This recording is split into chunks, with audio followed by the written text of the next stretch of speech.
Hey everyone, Dr. Costin, this is Dr. Zach. We're here at Elite Sport and Spine.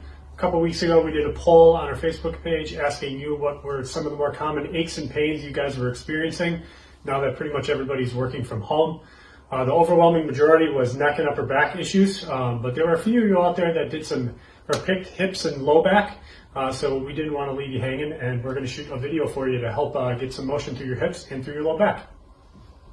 All right, the first exercise is going to be the dead bug and some of the variations that we like to give for a lot of our patients. A couple of reasons why we like to give this exercise is it really helps dial in some of our abdominal breathing that we like to teach to our patients. So this is a great position to do that and to learn kind of how to control some of your pelvic positioning to keep our low back in a good neutral position. So Zach is going to go up here. And our goal right now is to be breathing into our belly and try to keep our rib cage kind of nice and tucked down. The opposite of that would be a flared rib cage, and he would be breathing into his chest, and we would see his chest kind of elevate up here, and we're not really utilizing our diaphragm or any bracing there. So he's going to push really hard, push his low back nice and flat into his table, and then we're going to extend an opposite arm and an opposite leg, keeping this nice and still. And he can do this for a certain amount of reps. He can hold that position for a couple seconds while breathing here.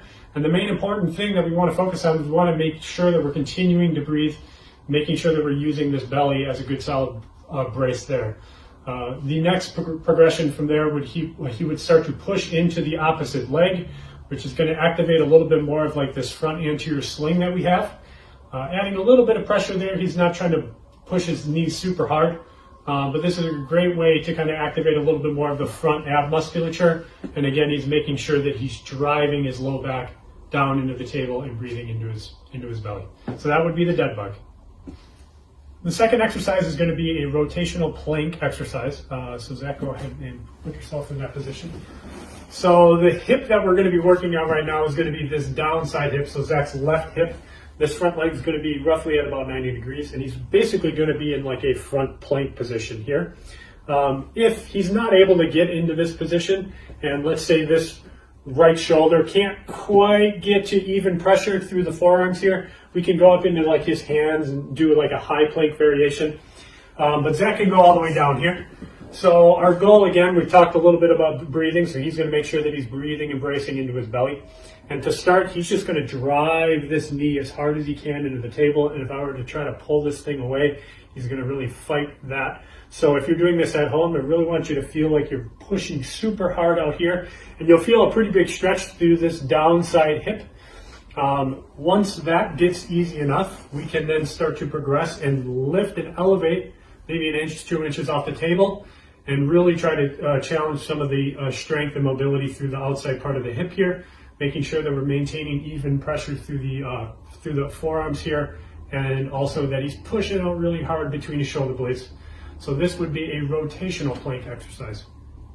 So the third exercise for the low back and hips is going to be a couch stretch and some of the variations that we like to give our patients. So Zach, go ahead and put your left knee down here. We do want to mention that if this position is challenging for you, if we can't get this back foot all the way up to a couch, you could put it up on a foam roller. You could stack a couple pillows on top of each other. You could do it on a low ottoman, and we can then progress to something that's a little bit more significant. But for right now, this will be fine. So the goal of this exercise is to make sure that we're not losing this rib cage position and he's not overarching and kind of jutting his belly button forward. The goal is we want to move our hip, so his left hip forward this way, to stretch and open up the front of the left hip there. So rather than sitting in this position for 15, 20 seconds, we want to see if he can activate the front part of his quad and some of the muscles on the front of his thigh here. So he's going to drive this foot down into the table pretty darn hard. That's going to activate his quad. He's going to intensify the stretch here, and then he's going to hold that for, I don't know, maybe 5-6 seconds. Relax, go to the next point of tension. Repeat, push that foot down hard into the table. Relax again, go to the next point of tension.